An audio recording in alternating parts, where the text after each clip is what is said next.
Una disculpa, jóvenes, no tengo equipo profesional de grabación y no detectamos que el micrófono se salió de cobertura. Entonces nos quedaron algunas cosas pendientes. Voy a intentar repetirlas para que les quede claro. Estábamos hablando que en las hojas de texto que les envié por correo, hay una frase que dice por allí que para chorros y para esferas, para gotas. Y en el caso de chorros, habla de un radio infinito. Y eso tiene que ver con lo siguiente. Cuando nosotros tenemos una circunferencia así, el radio de curvatura es muy chiquito y la curva es muy pronunciada. Si ahora nosotros ponemos una circunferencia más grande, nos damos cuenta de que el radio es más grande, pero que si yo analizo este cachito, es mucho más próximo a una recta que si yo tomo un cachito de aquí. Si yo hago una circunferencia más grande, si ustedes se fijan, va tendiendo a ser recta. Si yo dijera que esto tiene una circunferencia de 10 un radio de 10 centímetros, si ahora hiciera una circunferencia con un radio de 2 kilómetros, a lo mejor tendría una cosa así, en donde si yo nada más analizo este pedacito, ustedes ya prácticamente verían una recta. Sin embargo, si todavía lo hago más grande y luego hago el diámetro de la Tierra, prácticamente está así. Sí está recta. Sería prácticamente que ustedes vean el horizonte en el mar y van a ver prácticamente una recta. Prácticamente, pero no es recta. Sin embargo, si ese radio fuese infinitamente grande, entonces sí tenemos una recta. Y cuando hablamos del chorro, entonces ahora tiene un radio así y un radio infinito allí, en esa dirección. A eso se refiere el texto cuando dice un radio infinito. Bien, nada más para completar el sonido de esa parte del video. Por otra parte, decíamos que de dónde podemos decir que sale el cuadrito ese que tienen allí en el texto. Un cuadrito que tiene un diferencial de X, tiene un diferencial de Y, perdón, este se lo voy a poner acá. Diferencial de X y tiene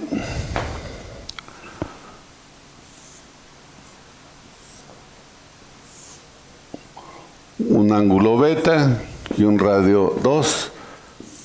Aquí está un radio 1 con un ángulo alfa. Para empezar, sabemos que esto es un diferencial, es un área diferencial, diferencial de X, diferencial de Y. ¿De dónde sale? Muy sencillo. Imaginemos que tenemos una pompa de jabón, una burbuja de jabón. Esa burbuja de jabón, nosotros la ponemos enfrente de una ventana. Vamos a ver reflejada la ventana aquí. Y ese cachito de membrana de la burbuja es la que nosotros tomamos para tenerla aquí. Complementando esto, si nosotros pensamos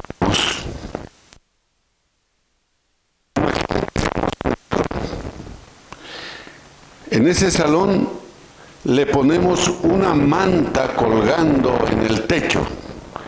La sujetamos de las orillas y la tensamos lo más que se pueda. Y eso nos va a tomar una forma más o menos así. Aquí la estamos jalando.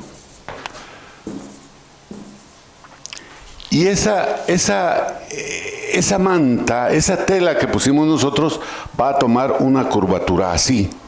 En una dirección así y en la otra así, que es lo que tenemos. Por eso estamos hablando que tenemos un radio de curvatura en una dirección y otro radio de curvatura en otra. En este caso sería nuestra R1 y en este caso sería nuestra R2, beta y alfa. Esto es simplemente para que entiendan lo que dice el dibujo. Lo otro, esta es un elemento sumamente pequeño, es un diferencial para poder nosotros aplicarle las matemáticas, si no resultaría un tanto cuanto complejo hacerlo. Sí se puede, pero sería muy complejo. Entonces, simplemente esas aclaraciones con respecto al dibujo. Luego, ahí en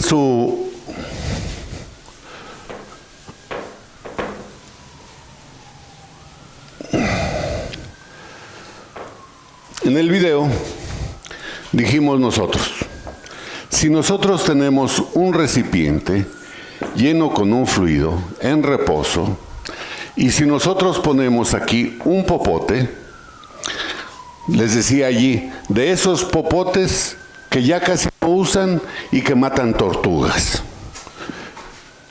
Cuando nosotros lo metemos, es más, pensemos que esto no es agua, pensemos que es Coca-Cola. Para el caso da lo mismo.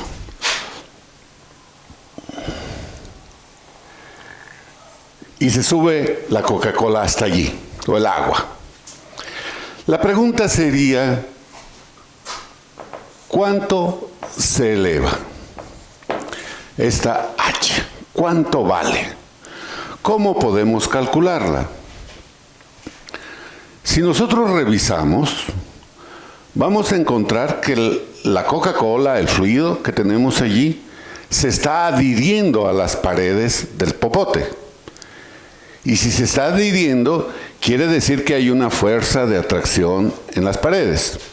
Sabemos que la fuerza debida a la tensión superficial es tangencial a la superficie. Y entonces tengo una fuerza aquí y otra fuerza aquí. En donde decíamos que la tensión superficial era una fuerza por unidad de longitud. Vamos a ponerle L. Ojo, por allí en la primera parte les había puesto, en vez de L, les había puesto A de área. No, es longitud.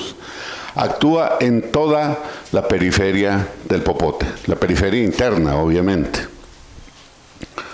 o en todo el contorno. ¿Cómo podemos calcular H? Vamos a recurrir a algo que ustedes ya estudiaron, a la estática. Si el fluido está en reposo, entonces la suma de las fuerzas que actúan en la dirección Z debe ser 0. Para esto voy a poner X y Z así, mi sistema de referencia. Para nosotros en mecánica de fluidos, el eje vertical siempre va a ser Z. ¿Por qué? Ya en lo sucesivo lo entenderán por qué. Vamos a entender entonces que las fuerzas en Z valen 0, porque está en reposo. Podríamos decir también, si para ser más precisos, es igual a la masa por la aceleración. Pero dado que está en reposo, esta es 0 y por ende esto todo es 0. Bien, ¿cómo puedo hacerle para desglosar esa suma de fuerzas? Y esa suma de fuerzas, voy a identificar qué fuerzas tengo. Tengo una fuerza hacia arriba, que es la fuerza debida a la tensión superficial. Y tengo una fuerza hacia abajo, que es el peso del fluido. Pero, ¿y en dónde voy a hacer la suma de fuerzas? La voy a hacer en este punto. Aquí. En ese punto. Y voy a decir, la suma de fuerzas respecto a Z es 0 y es igual a la fuerza debida a la tensión superficial menos el peso. Y ahora tengo que atacar cada una de esas. Resolver esto, resolver esto. Vamos a hacer la fuerza debida a la tensión superficial. Si nosotros dijimos que la tensión superficial era fuerza entre longitud, entonces esto va a ser la tensión superficial por la longitud. Y ahora, ¿cuánto vale la longitud? Bueno, ¿cuánto vale la longitud? Dijimos que es todo el contorno del tubo, del popote. Es decir, es el perímetro de esto. Y L va a ser igual a 2pi por R. Eso nos da el perímetro. Pero hay algo, aquí le voy a poner un ángulo teta. Si nosotros estamos hablando de la suma de fuerzas en la dirección Z, yo debo tomar solo la componente de la fuerza en la dirección vertical. Y esto es, pondría todo esto por el coseno de teta, para tener la dirección vertical. No me interesa la horizontal, porque estoy haciendo suma de fuerzas en Z solamente. Bien, entonces la fuerza debida a la tensión superficial será 2 veces sigma por pi por R por el coseno de teta. Creo que estoy bien. Ahora tengo que calcular W, el peso. Porque hasta ahora nosotros estamos buscando H, pero H no aparece por ningún lado. Si ustedes se fijan, todo esto no tiene H, pero ya va a aparecer. Nosotros sabemos que el peso específico es peso sobre volumen. ¿Y el volumen cuánto vale? El volumen vale el área del popote por H. Ya apareció H. Área por altura. ¿Y cuánto vale la altura? Vale pi por el radio al cuadrado y la H. Así. ¿Y entonces cuánto vale W? Es peso específico por volumen, y esto es igual al peso específico por pi por el radio al cuadrado por altura. Y si ustedes se fijan, ahora yo voy a decir que esto, que es 2 sigma pi por R por el coseno de teta, va a ser igual, estoy pasándolo al otro miembro con signo contrario, al peso específico por pi por R cuadrada y por H. ¿De dónde? Si yo paso todos estos de este lado, me queda 2 veces sigma por pi por R por el coseno de teta, entre peso específico por pi por el radio al cuadrado igual a H. Y entonces este cuadrado con este se eliminan, pi con este pi se eliminan, y me queda 2 veces sigma coseno de teta entre peso específico por R. Esto es igual a H.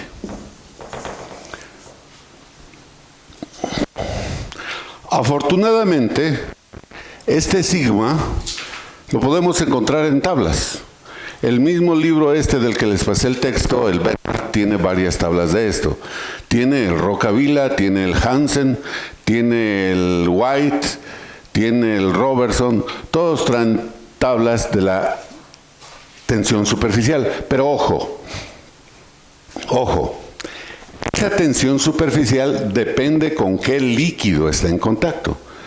Entonces van a decir del agua con respecto al aire, o el agua en contacto con el aire, del agua en contacto con el aceite, etcétera, así para cada uno de ellos.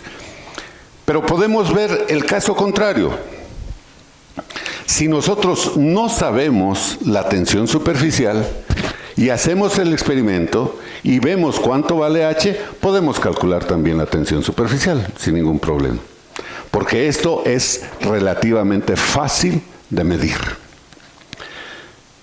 Bien, en el video que desgraciadamente no tiene sonido, una parte, les decía que muchos autores escriben simplemente 2 veces sigma entre peso específico por R igual a H.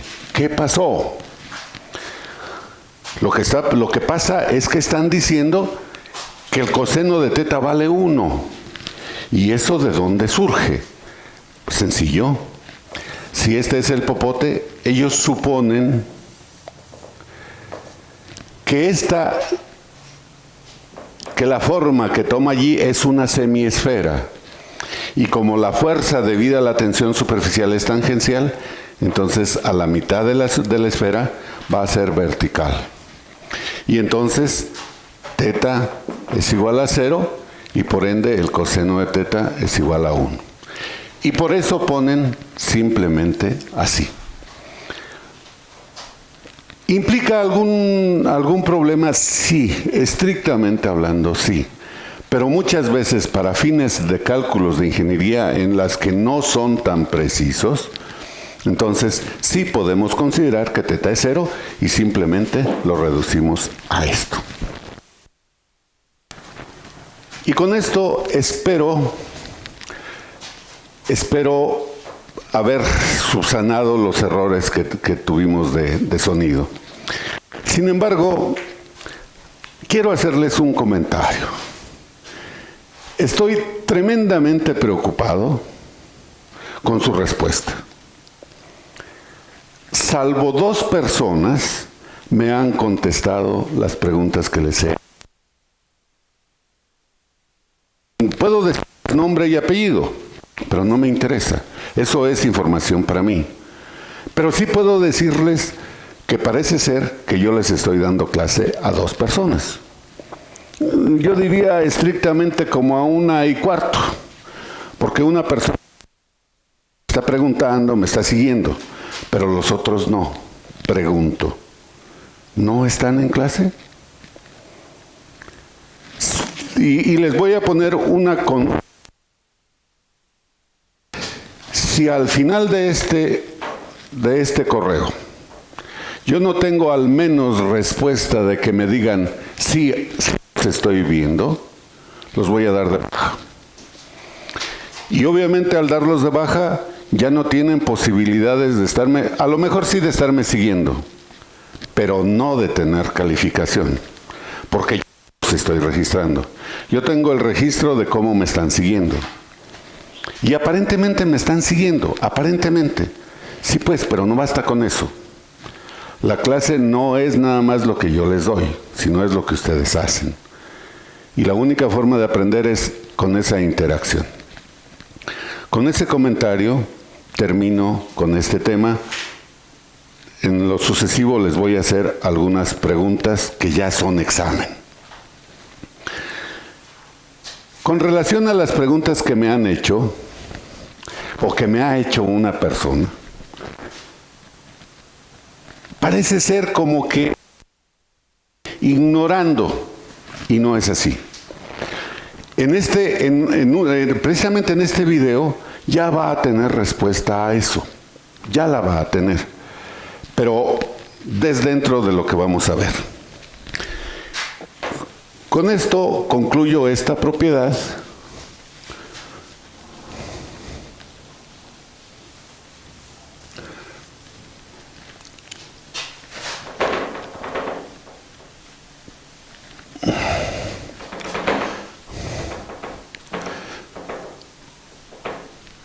Y empezamos otra, que se llama viscosidad dinámica o viscosidad absoluta, representada por la letra griega mo. En una de las clases anteriores, de los videos anteriores, cuando nosotros hablamos de la definición de fluido, nosotros establecimos una ecuación que decía que el esfuerzo cortante era proporcional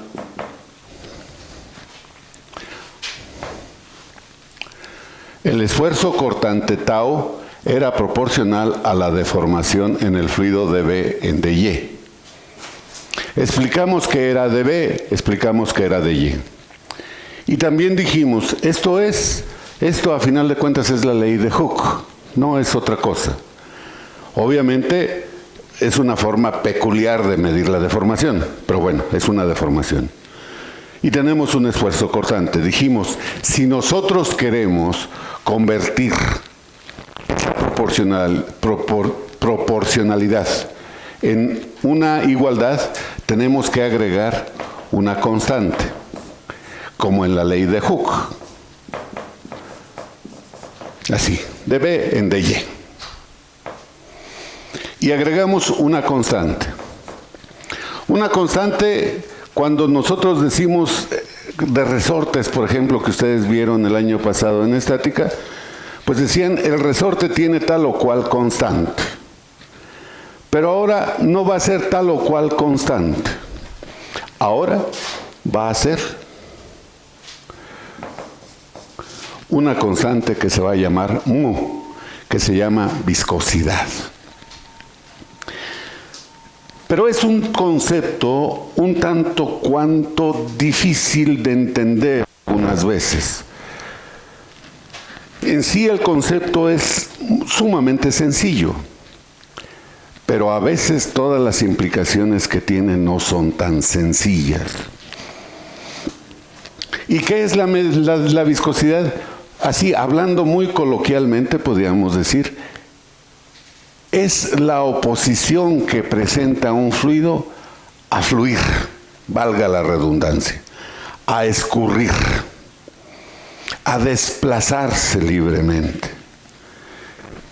Si yo tengo un recipiente con un aceite, aquí, imagínense un recipiente de 1 litro con aceite, y tengo uno con agua. Si ambos son iguales los recipientes, igualitos, llenos hasta donde mismo, solo que de fluido diferente, si los invierto, ¿qué pasa? Que el agua se va casi inmediatamente y el aceite se va a ir, sí, también rápidamente, pero muy despacio, muy lentamente. Se opone a fluir. ¿Qué pasaría si ahora yo tengo un recipiente con atole? Es más, pongámosle más difícil todavía. Es una mermelada o una miel de colmena, miel de abeja. Cuando yo la vierto, la pregunta es, ¿se vacía rápidamente? Y la respuesta es no. Se vacía, pero